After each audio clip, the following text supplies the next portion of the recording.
After all, our NSA, which is called Unit A200, it's pretty big. You know the Five Eyes? Israel is the sixth eye? No, Israel is the second eye. Hello everyone, welcome back to the channel. I have a pretty important video for you guys today. We're going to be talking about Google's biggest acquisition to date, their acquiring of the cybersecurity company Whiz. And we're going to talk about the dark truth behind this. It's very sinister.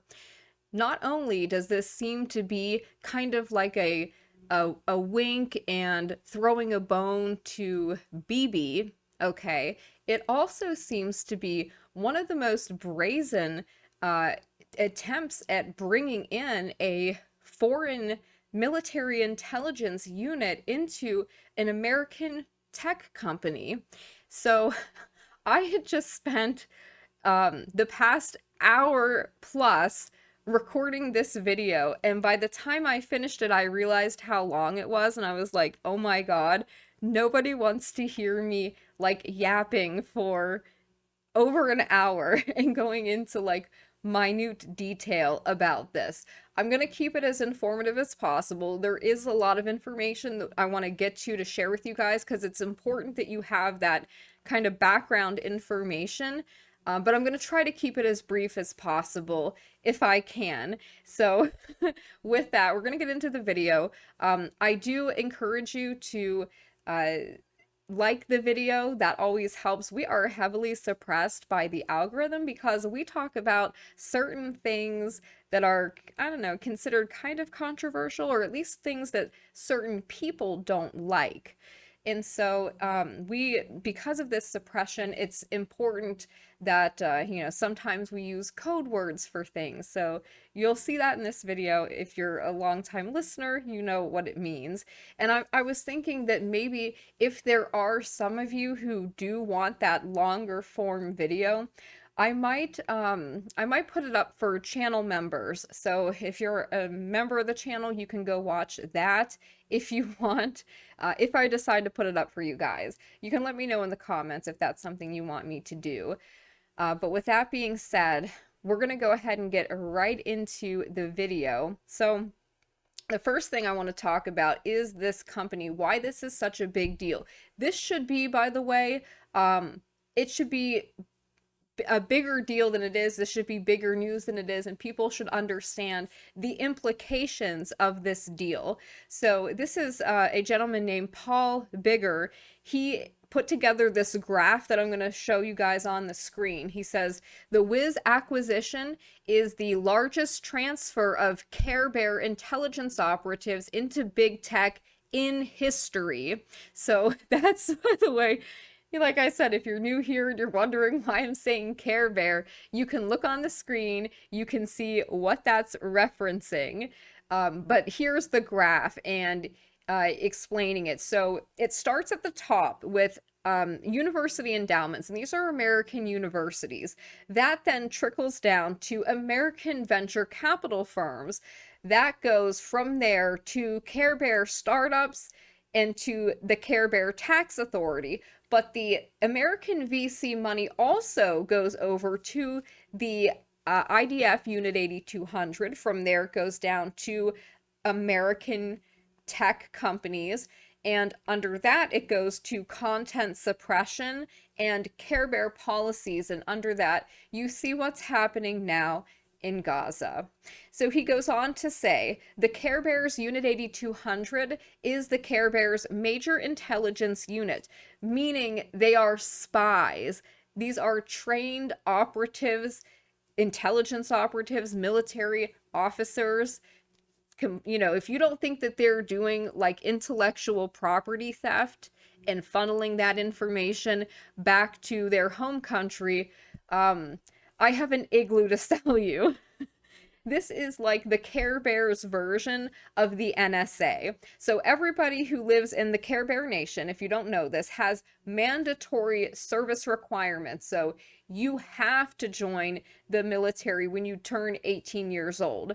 There's no real way to get out of it unless you have some kind of like medical condition. Other than that, you have to do it. It's mandatory. So these Care Bear kids, you know, they turn 18, they go and do their mandatory time in the Unit 8200. Then they go into tech, working in big tech. They create startups and working in venture capital. These tech companies then get acquired by pro Care Bear people in big tech, in like American big tech, to allow these assets to work from inside the house. You can witness this at Meta, for example, where their chief information security officer, Guy Rosen, he happens to be former 8200, and he has been the person at Meta creating policies that massively shut down any information about the Care Bears genocide. And at LinkedIn, you can see it as well with CPO Tomer Cohen, who has personally been suppressing content. Paul says, including his, according to insiders, he personally suppressed Paul's blog post on LinkedIn. One of Cohen's first acts as CPO was to do what? Oh, that's right, acquire the other Unit 8200 marketing company, Oribi. So these assets get embedded into these tech companies, okay?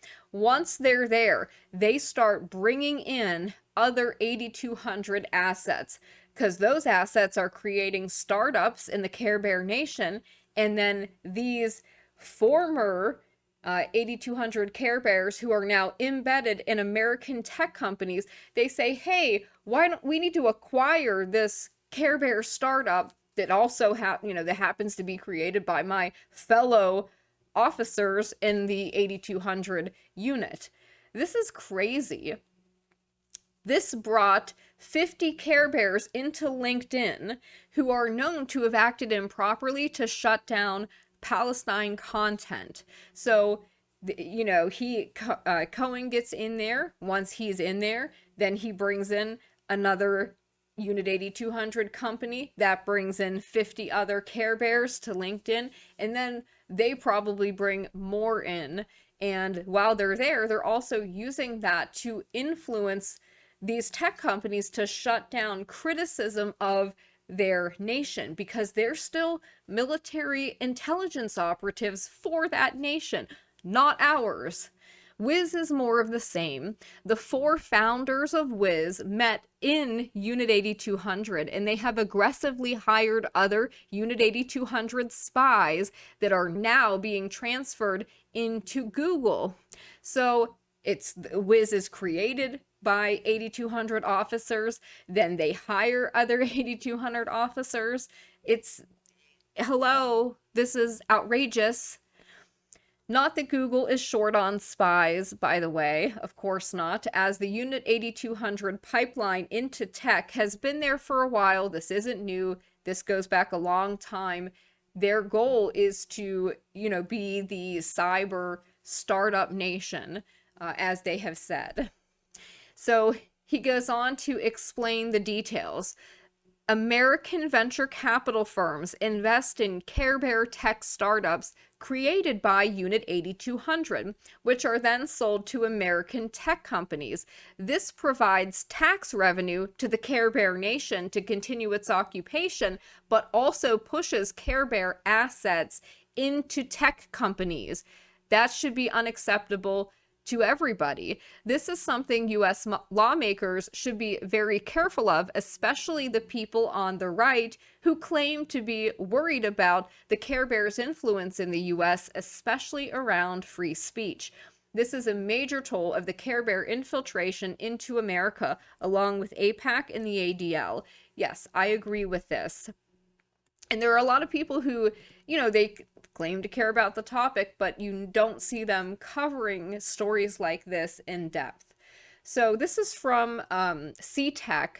From IDF intelligence to a $32 billion Google deal, the Whiz founders' epic journey, how 4 friends, united by their service in the IDF, turned their shared vision into a cybersecurity giant.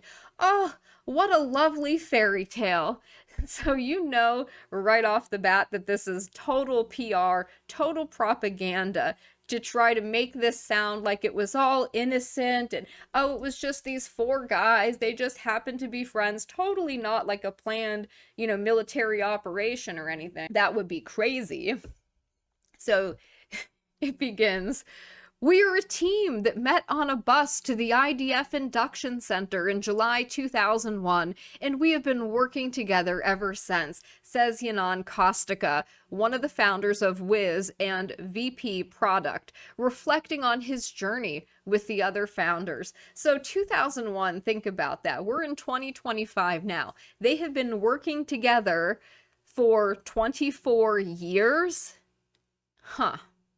So the other founders, CEO Asaf Rappaport, CTO Ami Lutwick, Vice President of Research and Development Roy Resnick. The four served in the Intelligence Corps in Units 8200 and Unit 81, and after exploring different paths outside the Army, they reunited in 2012 to found their first startup. They have worked together ever since. Oh, they just reunited, sure.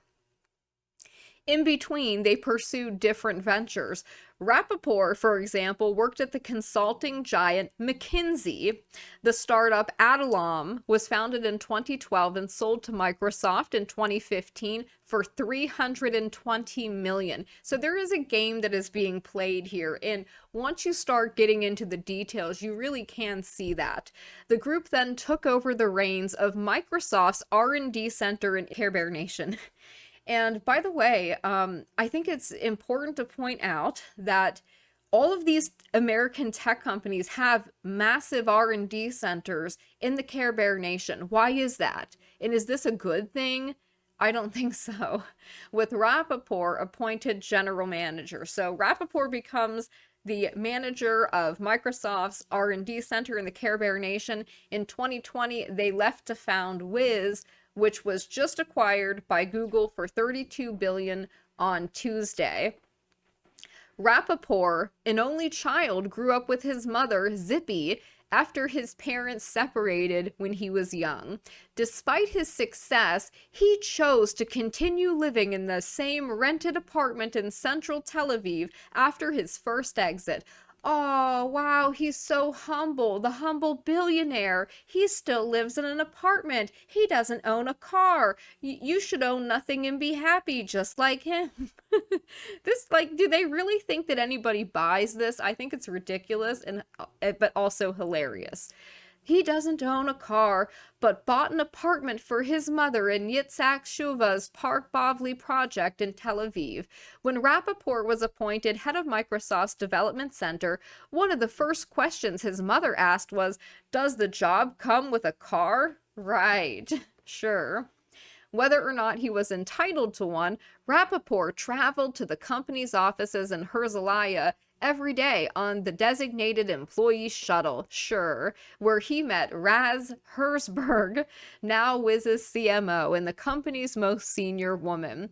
At the time, Herzberg was a product manager at Microsoft Care Bear, and one morning she sat next to Rappaport because there was no room elsewhere. He's very approachable, so we talked. Herzberg said in an interview with Calculist. Yeah, sure, I'm sure that's exactly how this went down.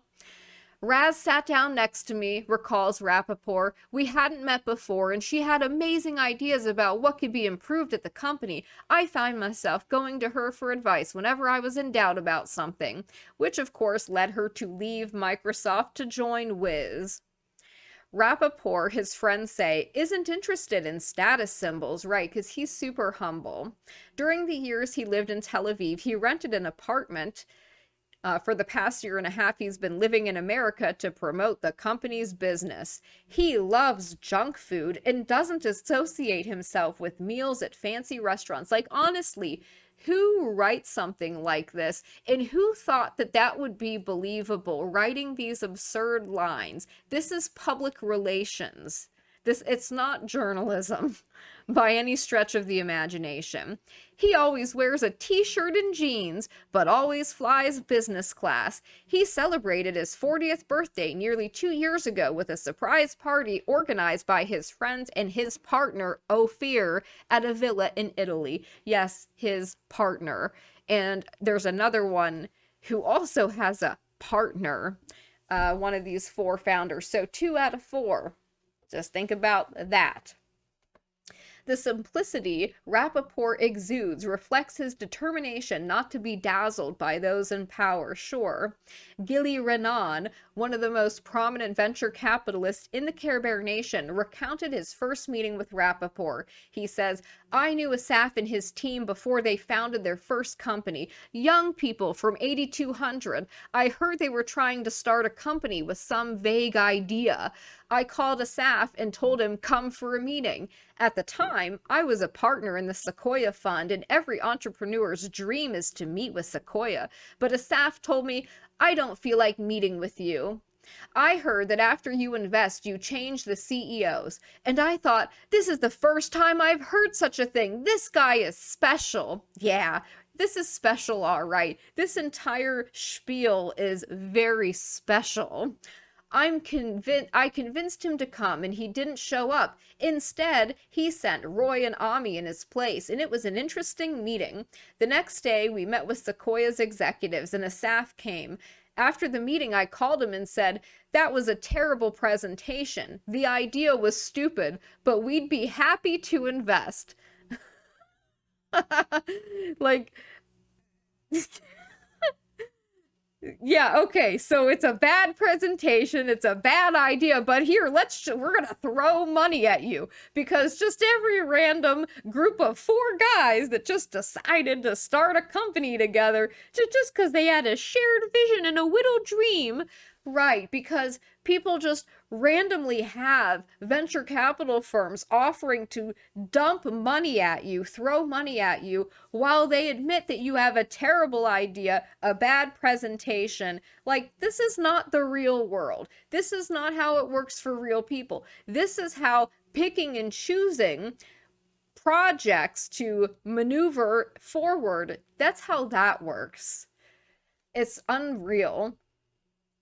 The idea was terrible, but the team was so impressive that I wanted to invest. Oh, right. They were so impressive that they couldn't put on a proper presentation and had a bad business idea. This is not really like an investor's criteria for investing in something. When we met in Mikamarot, however you pronounce that, where I live, but he didn't know where it was and didn't have a car, so instead we met in Herzliya and signed the deal on a napkin at a gas station. Oh, I'm sure. 3 years later, Microsoft acquired the company. Oh, and he just happened to meet the woman on the bus on his way to work, and she worked at Microsoft, and they just chatted it up one day, and she left Microsoft to come work for Whiz, and then, oh, look, a few years later, Microsoft buys the company. Interesting. The 4 founders are equal partners in Whiz, but Rappaport often takes the front because he's become the face of the company. However, the company states all decisions are made jointly, and they spend a lot of time together as friends. So this is like utter nonsense. I'm going to move to Boycat's article here. Google's $32 billion Whiz deal, the largest Care Bear intelligence infiltration into big tech in history. Google just made its biggest acquisition ever, spending $32 billion to buy Care Bear cybersecurity company Whiz. Here's what they won't tell you. Whiz was founded by Unit 8200 veterans, the Care Bear military's top intelligence unit. Think the NSA. This is the largest transfer of Care Bear intel operatives into big tech in history. Google is now deeply entangled with the Care Bear military industrial complex, which it just sounds so funny to say that. Care Bear military intelligence complex. So Whiz was founded in 2020, just 5 years ago. This is a very new company by 4 former Unit 8200 members. The company quickly became a cybersecurity giant, securing contracts with Microsoft, Amazon, and now Google. They built all these, all 4 of the founders built Whiz by aggressively hiring more Care Bear intelligence veterans. And now, thanks to Google's deal, they are going to be coming into American tech companies. But it's not just about Google buying a company. It's about a pattern of Care Bear military operatives embedding themselves in big tech. Here's how it works. Unit 8200 operatives leave the Care Bear military and they create cybersecurity companies. U.S. venture capitalists, many pro-Care Bear, pump billions of dollars into them. Big tech buys these companies, integrating Care Bear military intelligence into their operations. The Care Bears then benefit politically, financially, and militarily. Think about that. If this was China, if it was any other country, people would be very concerned.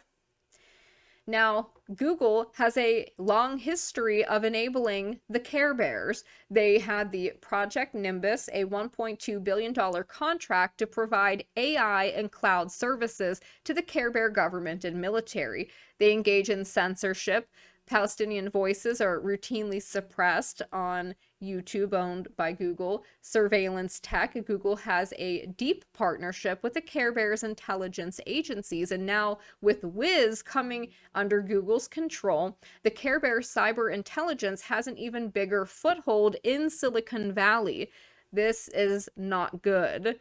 So, moving on, DD posts, cybersecurity startup Whiz gets acquired by Google for $32 billion. What is their secret?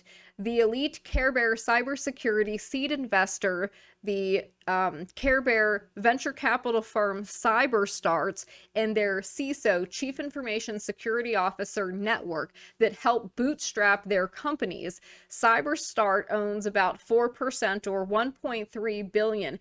This is a 320-time return on investment in just 4 years. Like 320% return on investment. Does that sound right to anybody? That is like unheard of. And in just 4 years. Well, it's all a scam, and this is how it works. Let me actually go to the article itself. The article is about Gili Raanan and his model. So it says the Gili Raanan model, questions emerging from CyberStart's remarkable success. Oh, it's just remarkable. Calculus reveals the mechanisms behind CyberStart's amazing return on investment. Points worth tens of thousands of dollars are awarded to chief information security officers of organizations for deepening relationships with the fund's portfolio companies and aiding their growth. Is this model, which is increasingly questioned, because it's wrong, one of the explanations for the fund's extraordinary success? Raanan said in response, no CISO received compensation for purchasing products. That's not true. They're getting points, and those points translate into funds. So that's a lie. And I'll just explain. The numbers of the venture capital fund CyberStart has are phenomenal. The fund that specializes in cyber companies and was founded by Gili Raanan only 6 years ago, just 6 years ago, and it's getting 320% return on investment in 4 years. It's wild. Is a remarkable phenomenon that mercilessly outperforms its oldest competitors. It has a portfolio of only 22 companies whose combined value is $35 billion. 5 of those companies are unicorns, first and foremost Whiz, which seems to be breaking all the rules of growth and success. 4 of these companies were sold in the last year, during most of which there was a severe war in the Care Bear Nation, which is caused by them, for a total of $1.5 billion. In the last 3 months, CyberStart's portfolio companies have raised no less than $1.8 billion. In all three of his funds, Raanan shows an internal rate of return of more than 100% return on investment. And they say an unusual figure even for the best funds in the world. No portfolio company has been close to date. In fact, CyberStarts is today ranked in the top 5 of all venture capital funds in the world. And it was just started a few years ago. Wow. So listen to how this works. Along with an admiration for Raanan and the local and global high-tech industry and his Midas touch, an alternative explanation for the extraordinary success and their unprecedented rate of return has recently emerged with increasing frequency. It's referred to as the Gili Raanan model, and it is causing more and more discomfort, not only among its Care Bear competitors and their portfolio companies, but it has also reached the United States, where company executives who are purchasing cyber solutions at an increasing rate as the threats and attacks multiply, feel that their managers of cyber systems, known as CISOs, Chief Information Security Officers, are as committed to Gili Raanan as they are to the organization that pays them, sometimes even more. And by the way, why are these threats and attacks multiplying? Imagine if you're selling cybersecurity software. It would be really great if, like, cyber threats proliferated and attacks, maybe you're carrying them out and then you're selling the solution, and kind of like a mafia shakedown thing. Think about, too, all of the data breaches that have happened to so many tech companies in America, not just tech companies, but big businesses, banks, healthcare companies. Think about that. This is incredibly concerning because they're all vulnerable to this kind of penetration. A CISO is often the most senior figure in an organization responsible for building its defense system and preventing cyber attacks. They report directly to the CEO and sometimes even to the board of directors, and they're in charge of budgets of hundreds of thousands of dollars per year in smaller companies in American terms and in large organizations. This can also reach many millions per year. So these are people overseeing big budgets. They're making maybe $500,000 a year just at the company they're working for. And then they're getting additional money from these Unit 8200 companies, startups. The CISO's budget has to be divided between dozens of solutions from companies that compete for his or her attention and also for the organization's money. According to recent data from cyber company Palo Alto Networks, which is considered the largest in the industry today, both in terms of sales and market capitalization, the average organization has approximately 75 different cyber solutions, and that number is not decreasing. That's why CISOs have become the most sought-after figures in the organization. Their decisions shape the destinies of not only customers and employees in the organization regarding cybersecurity, but also which startups will succeed and which will fail. So they're picking and choosing winners, of course. There isn't free markets. This is all where the returns of venture capital funds that specialize in cyber are determined. Because of the importance and because of it is a technical expert role, CISOs are generously compensated. Their average salary in the US is around $500,000, but Raanan offers them the big dream of the world of employees, shares in a venture capital fund with exposure to the glittering world of unicorns and IPOs. And here, as the critics claim, the conflicts of interest begin. So we're now into almost 30 minutes in. I'm going to keep going because I do think it is important to give you this information. So which venture capital firms made money from the Whiz acquisition? These are rough numbers based on assumed ownership stakes. So these are the VC firms that are invested. You have Index Ventures has the biggest investment. You have Sequoia Capital, Insight Partners, Green Oaks, the CyberStarts run by Gili Raanan, and Lightspeed Venture Partners. Now, TechCrunch put out an article how a $6 million bet on Whiz turned into a massive 200% return for one early backer. Again, the insanity here.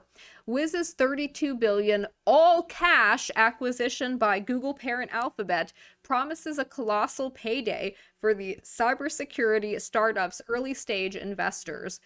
The deal is a big win for Sequoia, one of the best-known venture capital firms, which stands to make $3 billion, about 25% return on the money it invested in the company.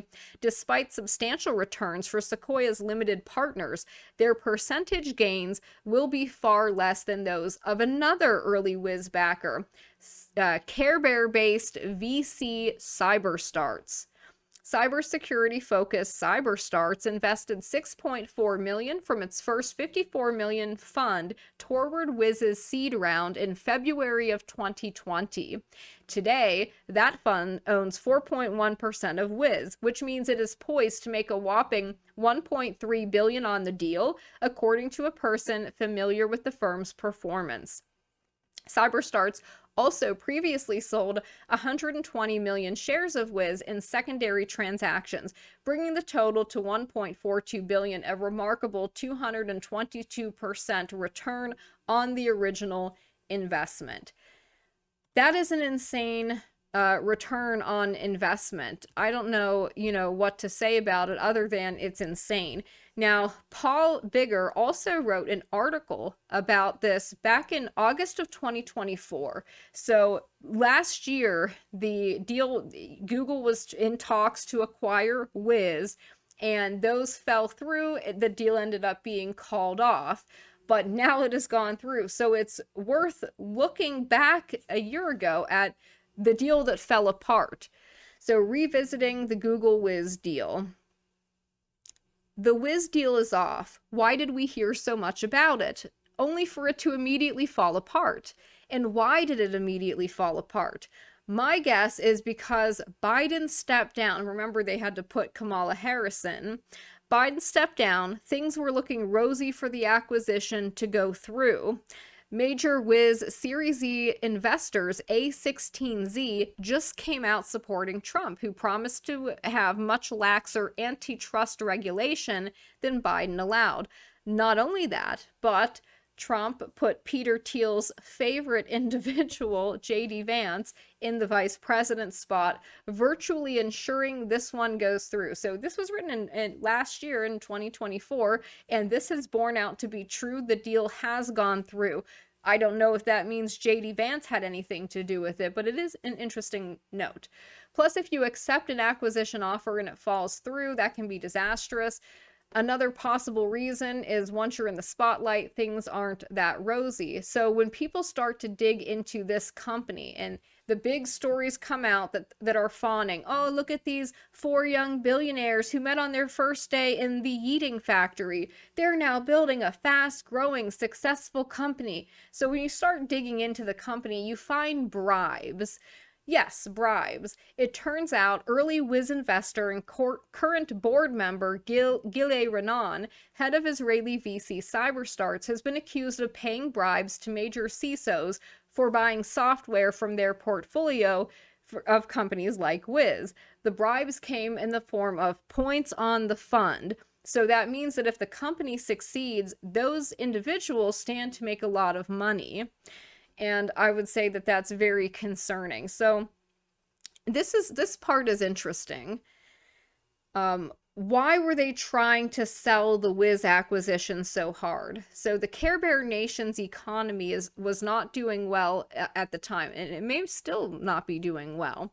There is zero tourism, obviously. Over 46,000 businesses have closed. The GDP has shrunk by 20%. 500,000 Care Bears have fled the Care Bear Nation, and its biggest port just declared bankruptcy. Thanks, Houthis. They want you to believe that this deal somehow means things will get better. Now, the Care Bear Nation's tech sector is doing bad too. Tech investments are down 56% the past year. There have been mass layoffs, and the engineers are out of the office. No one wants to invest in a war zone, especially when the engineers who are supposed to be building your product are busy doing bad things. Investing in the Care Bear tech at this point constitutes fiduciary negligence. I agree. Google's cloud product is doing bad also. Imagine how bad Google must be for Thomas Kurian to fly over to Genocide Gulch to ask the war crime boys if he can pay double for their company. That's how badly Google Cloud has messed things up. So that is really interesting to think about that background there. Let's see. What else? So Hao Wang has pointed out, this is a twisted deal. Whiz went to market with a tool that made sense of data provided for free by Amazon Web Services. Probably 80% of Whiz's business comes through AWS. So how will Amazon Cloud respond? Buy Orca or screw with Whiz's access to their data? It's not that hard. Whiz uses the customer's API keys, so maybe it's just hard to detect. And another interesting part of this is, as the Washington Post reported last month, Google just dropped its pledge not to use AI for weapons or surveillance. So that's a little concerning. 1 month before they do the Whiz acquisition, Google on Tuesday updated its ethical guidelines around AI, removing commitments not to apply the technology to weapons or surveillance.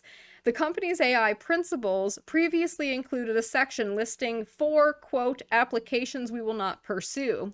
As recently as Thursday, that included weapons surveillance technologies that are likely to cause overall harm and use cases contravening principles of international law and human rights, according to a copy hosted by the Internet Archive. So think about that. Remember when they had the motto of like, don't be evil, and then they took that down too? I think that that's kind of insane, but this is like the sign of the times. So it says Google's principles restricting national security use cases for AI had made it an outlier. Last year, ChatGPT maker OpenAI said it would work with military manufacturer Anduril to develop technology for the Pentagon.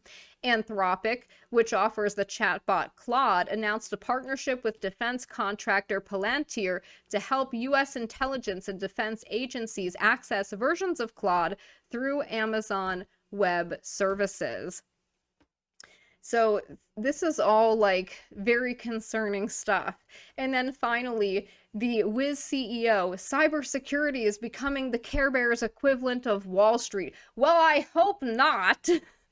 My goodness.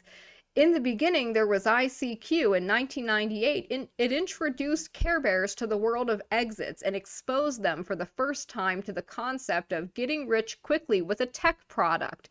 The startup, founded by 3 young entrepreneurs with long hair, was sold to AOL for $407 million. The next stop on the Care Bears high-tech journey was Whiz, which demonstrated it was possible to develop a product worth $1 billion to a tech giant, this time Google. So this has been going on for a while. In 2017, Mobileye not only set a record with its $15 billion acquisition by Intel, but also did something even more significant than just the financial success. It laid the groundwork for an entirely new industry in the Care Bear Nation, autonomous vehicles. Within a few years, the Care Bear Nation became a global hub for companies developing autonomous vehicle technology. Despite delays in realizing the vision, Mobileye's success inspired dozens of related companies, some of which went public on Wall Street, while Care Bear engineers registered hundreds of patents. So this is where things are going. Cybersecurity in the Care Bear Nation, on the other hand, does not require an additional boost. Today, the Care Bear Nation ranks second globally, behind only the United States, in cybersecurity companies, in cybersecurity investments, and the number of startups. Many of the leading cybersecurity companies have Care Bear roots, including, its competitor, Palo Alto Networks, Checkpoints, Varonis, and CyberArk. Still, the latest deal will serve as a springboard for hundreds of emerging Care Bear cybersecurity companies, reinforcing the validation that the industry provides. So I think that this is crazy. Assat Rappaport says in the United States, the best university graduates go to work in the financial sector, which is a symbol of the country. Cybersecurity is becoming the Care Bear Nation's equivalent of Wall Street. My goodness, guys. This is like, we are so penetrated by a foreign country that does not have our best interest at heart. I don't even know what to say about it. And most people go around completely oblivious to this. And don't forget that it is the Care Bear Nation that put out the Pegasus spyware that has been used to target members of governments around the world, journalists, dissidents, and it has been used for very bad things. They can literally get into your phone. They can get into anything on your phone, even encrypted so-called communications like Signal and other things, all with Pegasus. Okay, look into the NSO group. But we're now 40 minutes in, at least it's under an hour. So I'm going to wrap it up here. And I'm interested to know what you guys think about this. And let me know in the comments. Like the video, share the video, and I hope you guys have a good day. Hooray!